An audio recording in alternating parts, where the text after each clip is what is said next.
What is up, foodies, and welcome back to another episode. Today is a fun day. It's very nice out. I think it's going to be in the 90s today.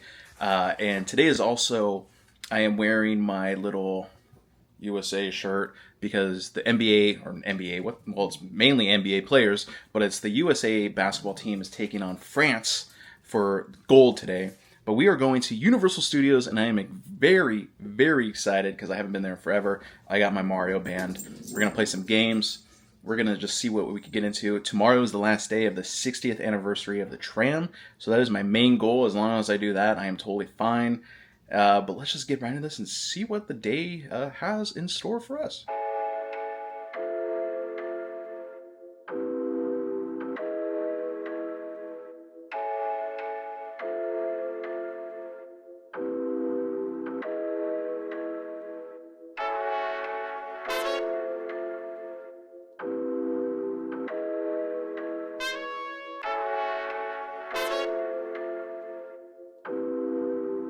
Finally made it to the Power Up Cafe. This is something I've been wanting to try since day one, but I finally made it. I got the Fire Flower Fizz and the Superstar Fizz. It was like kind of a fun little interactive drink. You drop in this like marshmallow sugary candy and it completely changes the entire drink. I mean, that's the whole point. But especially on this super hot day, this was extremely refreshing. I got the Superstar Fizz right here, and this is lemon lime soda with lemon popping pearls. The pearls tasted strange to me, and then it also had mango pineapple Superstar Power Up. And the more you let it sit, it just completely enhances the drink. This one was by far my favorite one. I also got the Fire Flower Fizz, which is lemon lime soda with orange popping pearls with mango habanero, and this one had a nice little kick.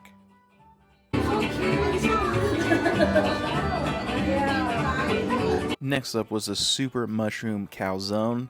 This is obviously a mushroom-shaped calzone, and it's filled with pepperoni, sausage, mozzarella cheese, and tomato sauce.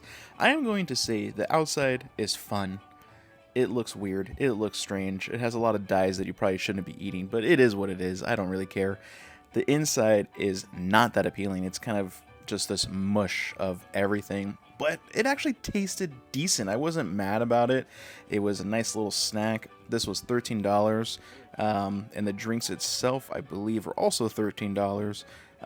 But overall, it was a good experience, and I was finally able to check it off. Now let's get into the studio tour. This is the reason why we're here, and I just love this walk. You can kind of see the golf and the WB Park in the distance. I know I've said this a million times on my Universal videos, but yeah, this is fun. And this is the 60th anniversary. That threaded their way through what would soon be called the backlot. It's extremely hot today, and those misters weren't helping too much, but it was kind of fun to actually see what the tram ride used to be like, and they were showing all these details of the older movies, and, you know, it's crazy how much it has changed. The beginning of the tram ride is pretty much the same. You were going through the back lot. You're seeing pretty much the same stuff. They do add a few things here and there that are just solely for the 60th anniversary. I don't know if they're going to continue doing this after this weekend, but who knows. This was my favorite part. The DeLorean, and of course I didn't get the clock tower in the background, but it is there. And then you could also see all the streets, the New York streets and London streets that they actually create. It was a fun time, and it's different than the normal tram rides, so it was highly worth it. I love this mural. They just finally finished it for Halloween Horror Nights. I actually have a shirt and I think a jacket from the same artist as well. And along with Horror Nights, they also take you a little behind the scenes of where they filmed, you know, some of the older Frankenstein, Dracula movies. But let's get into the crazy part.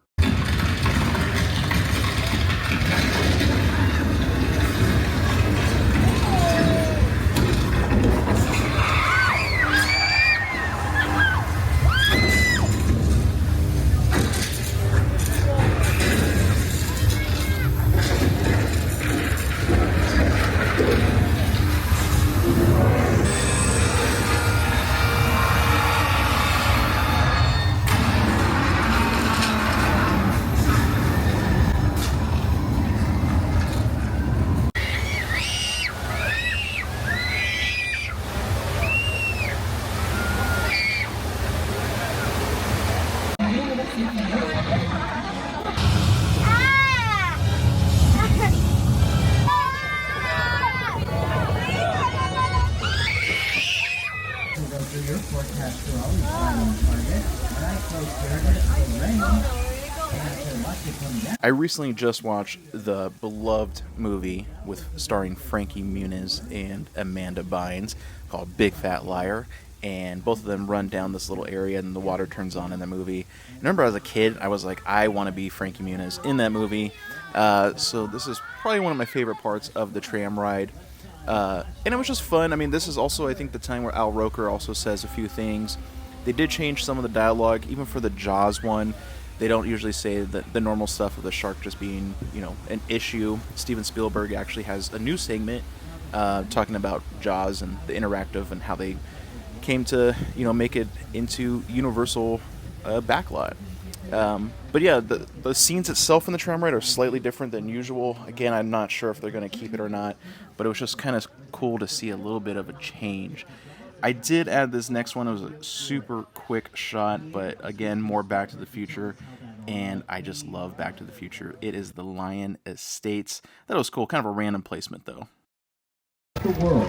This is where Site B for Jurassic Park 3 was located, and before that, the area served as the Whimsical town of Whoville, the Ron Howard's Dr. Seuss's, the Grinch. The fun part about this tram ride is you're actually able to get off, and that is also the main reason why I wanted to do it. You could kind of see a little bit more. I mean, the base motel you could also see during horror nights, but it was fun to kind of just get off and see, certain things that you would never see before or be super up close and personal.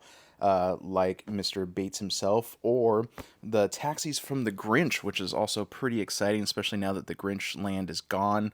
You can also wait in lines for some photo ops.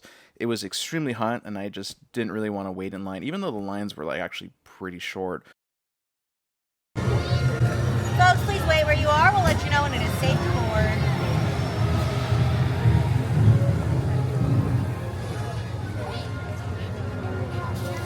Wait, folks. Newer edition is Nope. The Jordan Peele movie. I think actually this is a pretty nice little touch. It is pretty quick and brief, and honestly, if you've never seen the movie, you're not really going to understand what's going on. But I guess that's pretty much any movie that you don't see, right? But I mean, this is pretty cool. I mean, this is year round, so this is not just for the 60th anniversary. But again, overall, the tram ride, I highly recommend it. I don't know if it's going to continue. I highly doubt it, but it was well worth it, and I'm happy that I was able to do it. And then you end with the Fast and the Furious, which isn't the best, but it's still fun. And then, of course, I wanted to go to Harry Potter Land and get a beer. This is the Dark Forest Ale, and this is the little bar that I've shown before. This is right behind the restaurant. I love this bar. The people working here are also super friendly, and this beer was super refreshing on this 100-degree heat. I mean, look how light it is. It looks beautiful. They are now creating the Fast and the Furious ride, which is literally right behind the entrance of this little Harry Potter land. And it's just weird walking out of it and you're not seeing anything. But they did have more photo ops for the 60th tram ride anniversary. You could see Woody Woodpecker. You could take a picture with him. You could take a picture with the DeLorean. Again, a lot of photo ops. Here's Jaws, Amity Island. I thought this was actually pretty exciting. My favorite part, again, is Back to the Future DeLorean. It seems like they must have had 8 cars ready to go just to film. But yeah, this was also a cool little spot to hang out.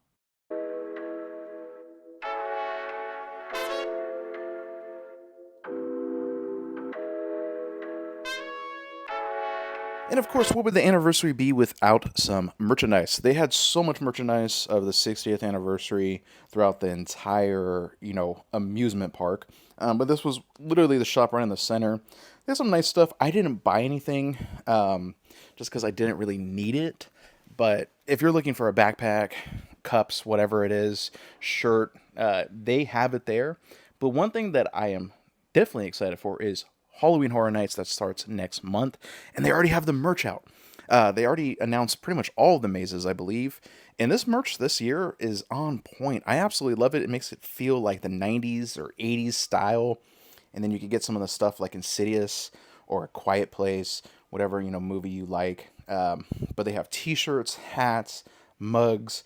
They even have candles, of fragrance of Insidious or whatever. Smells like blood. weird. Actually, it smelled really good. But yeah, a lot of these shirts, like this one was really cool, and the black one I actually grabbed right here. But the one thing I love collecting is these little pressed pennies. I don't know why. I always do it. I wanted to grab all of them, but I realized I probably don't need all of them. So I went with the one that I liked the most, and that was the Frankenstein one. I mean, for $1, you get a penny, crushed penny. So you're already making a loss in your investment. But it's still one of those fun gifts that I've always loved since I was a kid. You're not going to see it on camera, but it looks pretty good in person. But which one will you pick? There's 8 different options, so have fun. Now, with that, the Horror Nights, we had to go to Voodoo Donuts. I mean, I always end my day off with a donut. Well, at least if I'm at the amusement park. I had to get a donut, had to get a coffee. Honestly, their coffee here was amazing. I just had a caramel latte. Look at that, it's beautiful. I didn't take a picture of the donuts. I don't know why, but their donuts are always good. But until next time, guys, let me know if you're going to Horror Nights or if you went to the 60th anniversary. Follow me on IG at Rockpaperfood. Keep eating. And yeah, until next time, see ya.